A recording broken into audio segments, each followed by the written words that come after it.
이게 사실 종교인 가세 문제가 사회적인 공론화가 시작된 그 출발점을 보셔야 된다고 저는 생각하는데요.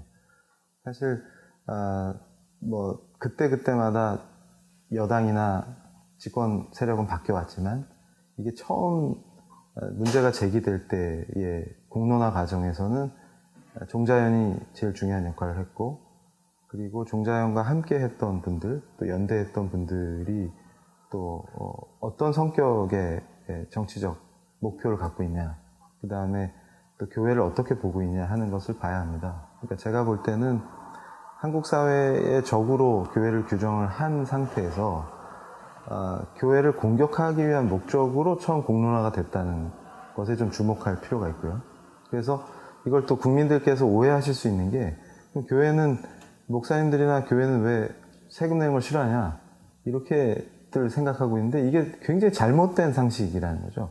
이미 지금 언론이나 종자연이나 여러 단체들이 공격 대상으로 삼고 있는 소위 큰 교회들이라고 하는 그 교회들이 세금을 내고 있어요. 근데 그거를 아는 분도 없고 제대로 설명해 주는 언론도 없지 않습니까? 그러니까 최근에도 제가 이 문제 때문에 뭐 우리 그 목사님들이나 누가 어떤 성도님이 그 검색을 해보셔도 금방 찾을 수가 있는 게, 이게 이미 교회는 부패 세력, 횡령 세력, 그 다음에 담임 목사님은 거기서 호화 생활을 누리는 자로 프레임이 만들어져 있어요. 이미 기존 언론들이 그렇게 보도를 하고 있고, 잘 모르시는 시민들은 이 교회가 크고 그 다음에 예산이 많다 이러면 벌써 적으로 규정하고, 그다음에 목사님이나 교회가 부패 세력인 것처럼 만드는 프레임에 지금 이게 들어와 있는 것이죠. 그래서 제가 말씀하신 것처럼 시행령이나 지금 교회와 협의는 하고 있다라고는 하지만, 이미 정부 측에서 만들어 놓은 이 과세 대상의 항목들을 보면 거의 목사님들이 활동하시는 거의 전 동선이 다 드러나 버립니다. 근데 제가 이 언론들이 한국 교회를 비판하면서 선진국들, 미국이나 일본이나 독일이나 이런 나라들에서의 상황을 설명하는데, 이건 말이 안 되는, 그러니까 우리 국민들께서도 아셔야 되는 게, 어느 나라에서 목사님의 전 활동 영역을, 심지어는 신방하는 거, 그 다음에 목회 활동에서 필요한 주요 핵심 활동들을 전부 다 이렇게 구체적으로 세목화해서 거기에 과세 대상으로 삼겠다라고 하는 이 방식이 어느 나라에 존재합니까? 그래서 저는 이건 말도 안 되는 얘기죠. 그러니까 단순히 그러니까 제가 교수인데 저도 원천징수 대상이겠죠? 세금 냅니다. 근데 제가 세미나 한 거, 그 다음에 학생 상담하는 거, 그런 거 다 거기에 해당됩니까? 그러니까 말도 안 되는 얘기죠, 이런 게. 그런데 이런 짓들을 왜 할까요? 간단합니다. 그러니까 한마디로 얘기해서 지금 교회를 한국 사회 적으로 규정하는 거죠. 그러면 저는 지금 염려하는 게 뭐냐면, 한국이 급속도로 사회주의화 되고 있다. 그러니까 최근에도 건강보험 개혁한답시고 하는 것도 굉장히 심각해요. 그러니까 무슨 얘기냐면, 정치인들도 정신을 차리셔야 되는 게, 그 의료 분야에서도 선택과 집중해야 된다고 그 이국종 교수님이 중증외상센터 만들어야 된다고 호소한 게 몇 년 전입니까? 그때 우리 석혜군 선장님 구조해가지고 수술로 살려내니까 다들 기념 촬영하기 바빴는데, 그러고 나서는 갑자기 쓸데없는 것까지 건보 재정을 바닥낼 수 있는 그런 거를 개혁이랍시고 지금 하고 있지 않습니까? 근데 의사들도 반발이 크죠. 근데 이런 걸 침묵하면 안 되는 거죠. 근데 이제 또 종교입니까? 지금 무슨 얘기냐면, 한국 사회가 잘못된 관행이라든가 더 나아지고 발전하자는 거엔 동의를 하는데, 그 방식이, 예를 들면 기업 내부의 문제라든가 잘못된 거를 긍정적으로 바꿉시다 하는 거랑 기업 자체를 적대시하는 건 다르죠. 그러니까 예를 들어서 교회가 지금 한국 사회에서 한국이 독립하는 과정, 그 다음에 근대화되고 산업화되는 과정에서 얼마나 많은 기여를 합니까? 그리고 실제로 예전에 태안에서 기름 유출 사고 나서 그 어민들이 절망에 빠져 있을 때도 한국 교회가 엄청난 역할을 했어요. 그러니까 한국이 위기에 빠지거나 어려운 일이 있을 때마다 한국 교회가 얼마나 많은 역할을 합니까? 이게 사실은 그 사회에서 종교가 갖는 순기능들입니다. 그리고 이걸 매우 잘못 해석하고 있는 게 마치 중앙정부든 지방정부든 어떠한 권력, 정치 권력도 교회와 연대하거나 함께 뭘 하는 것 자체를 정교분리 위반이라고 공격하는 것도 습관화되어 있는데 이건 종자현이 만들어낸 잘못된 프레임이죠. 그런 게 어디 있습니까? 무슨 얘기냐면 이 특정 교단이나 특정 교회가 지방자치정부나 중앙정부든 정부기관과 유착해서 정책이나 행정상의 편의를 제공받거나 아니면 그러니까 이익을 보거나 정책이나 예산 집행에 의해서 아니면 피해를 보면 형평성의 관점에서 그게 종교분리 위반이죠. 근데 그런 것도 왜곡해서 함께 우리 국민들에게 혜택이 되는 일을 하자는 것조차도 종교분리 위반이라고 공격했던 사람들이 누굽니까? 그런 걸 보셔야 되는 거죠. 그러니까 교회가 하는 건 전부 악행인 거죠. 그게 그 프레임이 어디서 나오겠습니까? 종교를 아편으로 규정하는 사상적 영향이 아니면 근데 그 종교 중에서도 한국 사회가 근대화되고 산업화되는 과정에서 교회가 차지하는 비중이 크고 그게 사실상의 이 안토니오 그람시 같은 좌파 이론가들이 볼 때는 이게 헤게모니 문제인데 교회가 갖는 헤게모니 자체가 마음에 안 드는 거 아닙니까?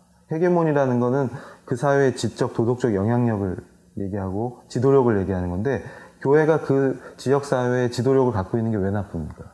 오히려 그 지역사회를 살리는데 경제에도 굉장히 도움이 되죠. 그리고 주변 상권이 살아나죠. 그리고 우리 복지 잘하는 우리 교회 보면 너무 잘해서 그 지역에 어려우신 분들이 얼마나 혜택을 받습니까? 이런 것들을 왜 악으로 규정합니까?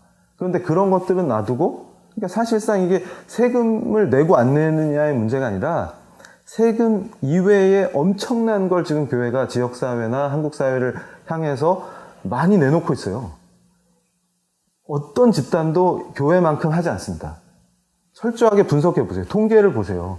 어떤 집단도 한국에서 자기들이 선을 하고 의를 실천하고 있다고 주장하면서도 교회만큼 물적 자산을 일방적으로 사회에 환원하는 집단이 없어요. 근데 이게 왜 악의 집단처럼 되고 자기가 부정축제하는 그런 걸로 이미지를 만들어서 지금 교회 죽이기 프레임에 들어와 있는 거 아닙니까? 그러니까 제가 그걸 반대하자는 거예요. 이건 굉장히 심각한 문제입니다. 네, 좋은 말씀 해주셨는데 사실 이 위헌성이라든가 여러 가지 측면에서 이거는 우리가 확실하게 짚어봐야 될 게 있습니다. 그러니까 뭐냐면 여기 구체적인 시행령과 그에 해당하는 시행 매뉴얼을 지금 보시면 아시겠지만 어떻게 이렇게 교회를 다 훑어서 목사님의 모든 활동을 다 파악하고 있냐. 그리고 이 목사님이 활동하시는 모든 활동을 다 과세 대상으로 삼느냐라고 했을 때 저는 뭐냐면 종교마다 특색이 있어요. 그러니까 불교는 수행의 종교 아닙니까? 그러니까 수행자의 동선하고 목사님이라고 하는 이 기독교가 갖고 있는 특수성이 있는 것이죠. 근데 이 기독교의 특수성이나 특성을 억압하거나 제한할 수 있는 조치들이 이 과세를 통해서 이루어지고 있다는 겁니다. 그러니까 이건 사실상 교회를 컨트롤하고 위축시키고 정부 통제하에 두겠다고 하는 구체적인 방향이 있는 거죠. 그러니까 이게 사실은 말이 종교인 과세지 기독교에 대한 맞춤형 통제책인 거죠. 그리고 사실은 세무사찰이나 세무조사라는 게 기업을 압박할 때도 사실상 빈번히 그거 아니라고는 하지만 그걸 믿는 국민들이 없죠. 그렇다면 지금 이걸 교회를 통제하겠다라고 하는 의도가 이 세금을 통한 문제가 얼마나 심각한지를 인식하셔야 됩니다. 이걸 막연하게 그러니까 가령 국민이 당연히 납부해야 되는 의무의 차원에서의 납세는 이미 하고 있고 근데 이것을 굉장히 만약에 소득세법 개정안에 그 정도 차원에서 이렇게 명시를 했다거나 의무를 부과했다 그러면 반대할 이유가 없죠. 근데 이게 시행되는 과정에서 봤더니 이거는 기독교라고 하는 종교의 특수성에 맞춤형 형식의 통제 방식으로 세팅이 됐다는 게 누가 봐도 알 수 있는 거 아니겠습니까? 그러면 사실 지금 우리 정부 기관에 기재부나 담당 관할 부서에 교회 전문가들이 있나요? 그러면 이거는 상식적으로 생각해 보면 이걸 어떻게 구성했겠느냐. 그러니까 물론 담당 공무원들이 연구도 했겠지만 상당 부분 이미 이걸 공론화 시켰던 분들이 여러 가지 채널과 주장에 의해서 이런 것들이 주장됐고, 그러니까 한마디로 얘기해서 시민사회의 주장인 것처럼 포장됐지만 사실은 교회를 해체시키고 교회의 권위를 실추시키고 교회를 적으로 규정한 분들이 하는 활동의 주장들을 폭넓게 수용했다라는 식으로 볼 수밖에 없는 거죠. 그러면 만약에 그런 교회를 한국의 적으로 규정하고 교회 해체를 목표로 활동하는 시민단체를 시민사회의 목소리고 여론이라는 취지에서 정부가 만약에 그걸 수용했다면 이건 굉장히 심각한 문제라고 하지 않을 수가 없습니다. 그러니까 단순히 위헌적인 차원이 아니라 반헌법적인, 그러니까 단순히 어떤 측면에서 국민의 기본권을 침해하게 되는 수준이 아니라 아예 국민 안에 있고 또 한국 사회를 유지하고 있는 교회라고 하는 이 집단 자체를 정부가 적대시하고 통제 대상으로 지금 관리해야 되고 뭔가 이 억압을 해야 되고 그렇게 되면 어떻게 됩니까? 제일 큰 기본권이 침해되겠죠. 종교의 자유라고 하는 이 굉장히 중요한 기본권이 교회 활동이 위축되죠. 목사님들이 일일이 감시당하는 것처럼 이건 완전히 CCTV 카메라를 틀고 24시간 목사님을 촬영하는 거와 뭐가 다릅니까? 이 모든 행위가 가세 대상이 되는 이런 짓을 지금 하겠다는 거 아닙니까? 근데 이거를 어떻게 교회가 침묵하는지 저는 그걸 알 수가 없어요, 사실은. 그러니까 이건 우리가 전면적인 싸움을 해서 바로 잡아야 될 문제들인데 위헌성 심각하죠? 그 다음에 우리 목사님이 통제받는다는 거는 성도들의 종교의 자유, 또 이 종교의 자유 안에는 선교의 자유도 포함이 되어 있는데 상당히 위축시키면서 통제를 받게 되고 또 정부나 국가 권력의 마음에 안 드는 행동을 한다거나 비판적일 때 성직자와 교회를 컨트롤할 수 있는 중요한 무기가 생기는 겁니다. 이거는 사실상 민주주의를 해치는 아주 위험한 요소가 될 수 있어요. 그게 무슨 얘기냐면 전통적으로 한국 사회에서 우리 교회의 나쁜 점만 크게 부각시켜가지고 지금 계속 정치 프레임으로 때리고 있는데 언론, 모든 위험한 분들이 다 연합해서 지금 공격해 들어오고 있는데 사실상 여러 가지 중요한 관점에서 교회가 했던 순기능들, 그 다음에 좋은 영향들 이런 것들을 다 상실해버리면 한국 사회 자체의 경쟁력이 떨어지는 겁니다. 그리고 자유가 억압될수록 그 사회는 위험한 사회로 떨어지고 민주주의는 후퇴해요. 그러니까 이거는 발전을 위한 민주주의의 발전이 아니라 퇴보입니다, 일종의. 그러니까 오히려 국가가 시민사회, 특히 이 종교를 컨트롤하겠다라고 하는 이 발상은요, 매우 위험한 사회주의적 발상이라고 저는 지적하지 않을 수가 없습니다. 그러니까 한국 헌법이 사회주의 헌법으로 개정되지 않는 한 이건 용납할 수 없는 일이다. 그러니까 이것은 교회를 지키는 것도 있지만 대한민국 헌법을 자유민주주의 헌법으로 헌법을 수용한다는 차원도 분명히 있다는 것을 목사님들과 우리 성도님들이 분명히 아셔야 됩니다.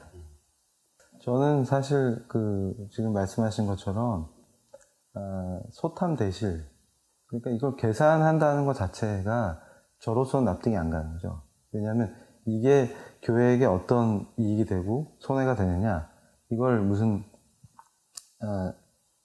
숫자를 계산해서 판단할 문제가 아니고요. 이건 핵심이 저는 이게 사실 무신론이나 유물론이 사실상 종교입니다. 근데 그걸 자꾸 놓쳐요. 그래서 제가 가끔 믿는 헌법학자들하고 대화하면서 그 얘기를 하는데 뭐냐면 유럽에서도 마찬가지였죠. 그러니까 무신론이나 유물론적인 것을 정치와 정책, 법을 통해서 실현하려고 하는 것이 그게 종교가 아닌 것처럼 하지만 사실상의 또 다른 종교죠. 근데 문제는 뭐냐면 복지라든가 여러 가지 차원에서 기독교가 하고 있는 교육도 마찬가지고요. 한국 사회에서 담당하고 있는 순기능이 굉장히 많거든요. 근데 이런 거 자체 이제 앞으로는 교회가 위탁 경영을 한다든가 이런 것들을 종교색을 빼야만 하겠다라는 방식으로 자꾸만 가요. 그게 왜냐하면 이게 자꾸 세계적인 추세다 이러는데 이건 특정 사조와 사상과 이데올로기 문제죠. 이런 게 휩쓸 때 한국을 이런 걸로 다시 재구성을 하려고 하는 그런 방식에서 저는 뭐냐면 자유를 강조하고 싶은 거예요. 뭐냐면 자유국가라고 하는 것에서 후퇴하면 안 됩니다. 그러니까 모든 국민이 자유를 누리고 종교활동을 원하는 만큼 자유를 누려야죠. 그러면서 그 종교활동들이 결국은 사회에 좋은 역할을 하지 않습니까? 근데 이런 것들을 통제하고 종교는 안 돼 라는 식의, 그러니까 아예 공적 영역에서 종교를 추방하려고 하는 것도 심각한 이데올로기 문제이기 때문에 이게 일종의 종교라는 거죠. 근데 그거를 교회가 그런 현상을 눈앞에 두고 그게 지금 법으로 체계화되려고 하는 시점에서 주판알로 계산해가지고 이건 이익이 된다 안 된다를 생각하는 것 자체가 어불성설이라는 거죠. 그러니까 무슨 얘기냐면 우리가 만든 이 헌법과 자유주의 국가 안에서 자유롭게 종교활동을 할 수 있도록 위축되지 않고 통제를 받고 감시받는 자들이라는 것 자체가 이미 자유민주주의에서 시민으로서의 권리를 포기하겠다는 얘기 아닙니까? 근데 이거를 무슨 당근을 주고 그 다음에 세무사찰을 안 하겠다고 구두로 약속하는 게 무슨 효력이 있겠어요? 말도 안 되는 얘기죠. 그러니까 결국은 이걸로 통제하겠다는 거 아닙니까? 근데 그거에 왜 빨려 들어가냐는 거죠. 근데 사실상 이거는 교회가 자율적으로 지금 뭐 국민들께서도 잘 모르시는 게 교회만큼 재정 관리를 잘하는 집단이 별로 없어요. 우리나라에 여러 그 종교들이 있지만 교회만큼 목사님 마음대로 예산을 집행하거나 이게 불가능한 종교단체도 별로 없어요. 근데 왜 이게 이런 이미지로 굳어져 있는지 저는 교인이 되고 나서도 의아한 거죠. 그러니까 무슨 얘기냐면 세금 낼 수 있습니다. 충분히 낼 거고. 근데 문제는 이런 식으로 목사님들의 24시간을 감시하는 방식으로 국가 권력이 종교를 통제하겠다라는 시도를 왜 납세 의무의 문제로 걸고 들어오냐는 거죠. 그거는 사실 국민들의 여론을 왜곡되게 조성하려고 하는 정치적 목표, 뭘로 설명하겠습니까? 그러니까 지금 목사님들이나 교회가 세금 안 내겠다고 싸우는 게 아니잖아요. 그러니까 지금 어떤 직장인도 자기가 아침에 출근해서 퇴근할 때까지 모든 동선을 과세 대상으로 샅샅이 뒤져가지고 하는 직장인이 어디 있어요.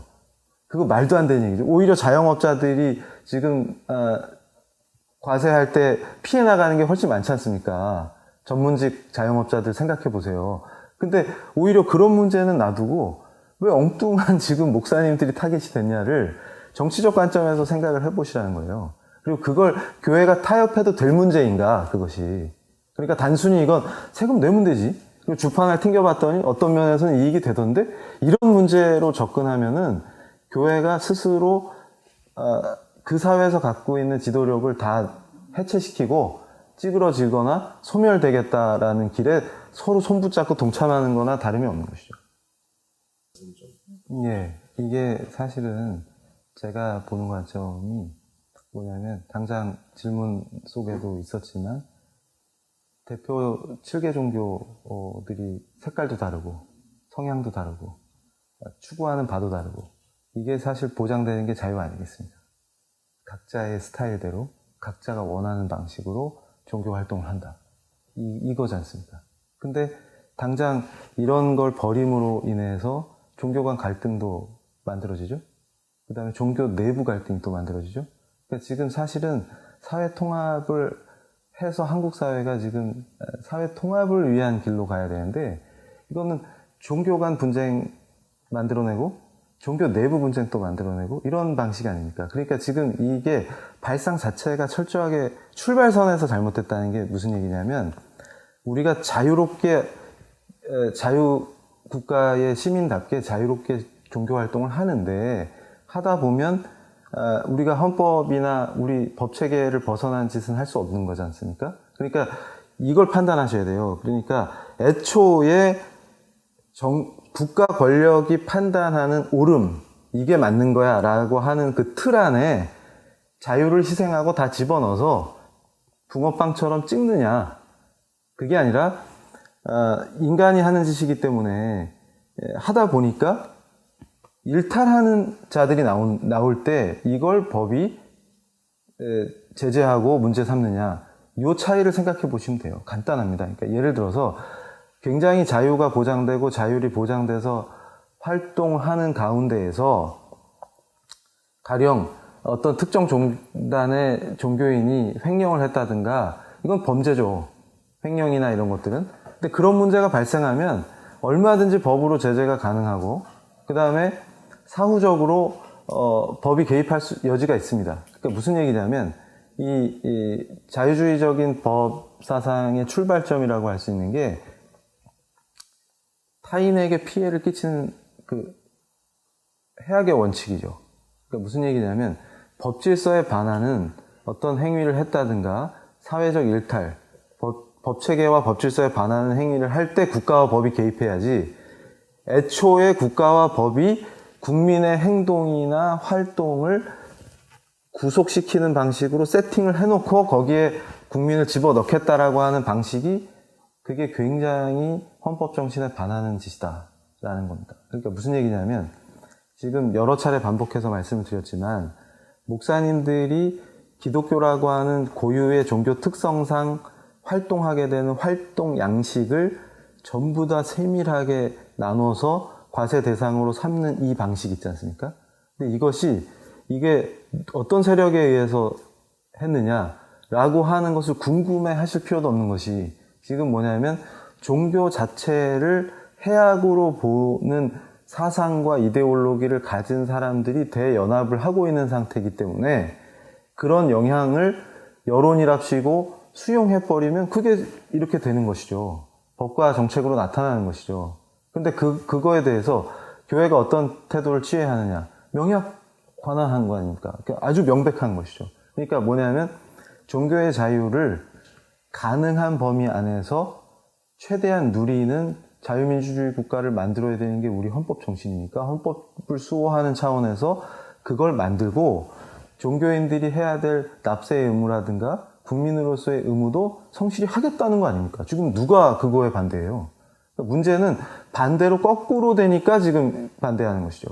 그러니까 세금을 안 내겠다라는 논리가 아니지 않습니까? 내는데 그 방식이 지금 굉장히 잘못된 법에, 그러니까 지금 말씀하신 것처럼 막상 시행령이나 시행 매뉴얼을 보여주면 오히려 국회의원들이 모른다. 정확한 말씀이에요. 왜냐하면 국회의원들이 그렇게 열심히 공부하는 분들이 아니죠. 그리고 이 법이 통과됐을 때 구체적으로 어떤 현상이 벌어질 것까지 예측하거나 이런 게, 그러니까 제가 지적하고 싶은 거는 그 사이에 많은 발전이 있었지만 지금 법학자들 사이에서 얘기하는 게 입법학에 관한 한 측면에서 아주 과학적으로 입법 후에 발생할 현상이라든가 이런 것들을 예측하고 계산하고 이런 것들이 한국이 지금 사실상 많이 뒤져 있어요. 소수의 학자분들이 애를 쓰고 있지만 굉장히 부족한 현실이에요. 그러니까 무슨 얘기냐면 이게 감정이 욱하거나 정치적으로 선동을 해가지고 성급하게 법을 만들어 놓으면 이게 끼치는 사회적인 악영향은 엄청난 겁니다.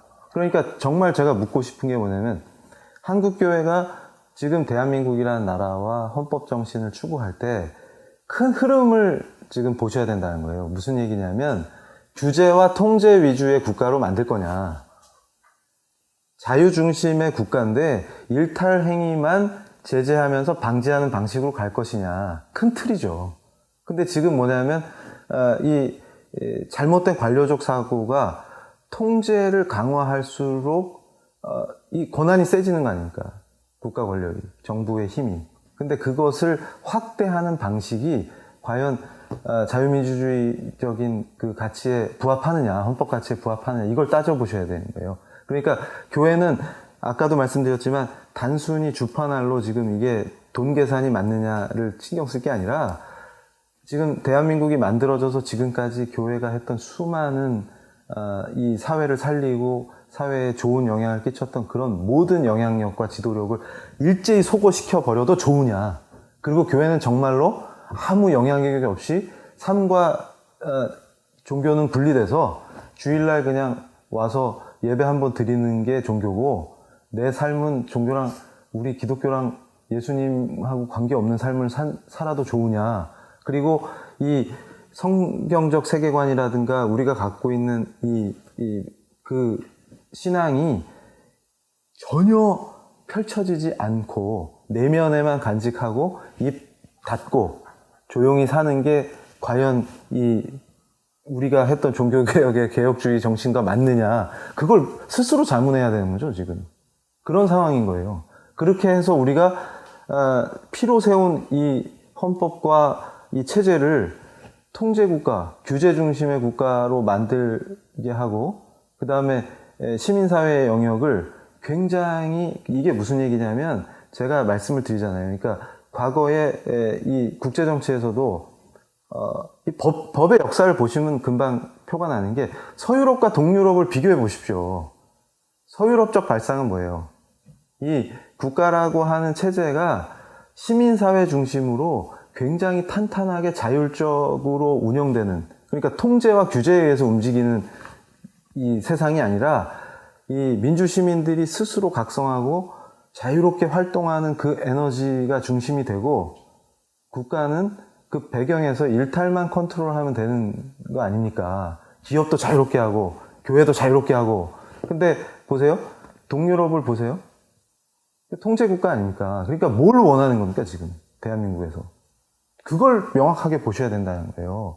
자꾸 왜 법과 제도로 규제하고 통제하는 것 중심으로 가는 것을 교회가 방치하고 목소리를 내지 않으면 결국 교회가 국가 권력이나 정치 권력의 틀 안에 접혀서 그 안에 들어가는 그런 존재로 제한되는 그런 방향으로 가는 거예요. 이거는 교회뿐만이 아니라 기업을 비롯해서 시민사회의 역량을 다운시키는 겁니다.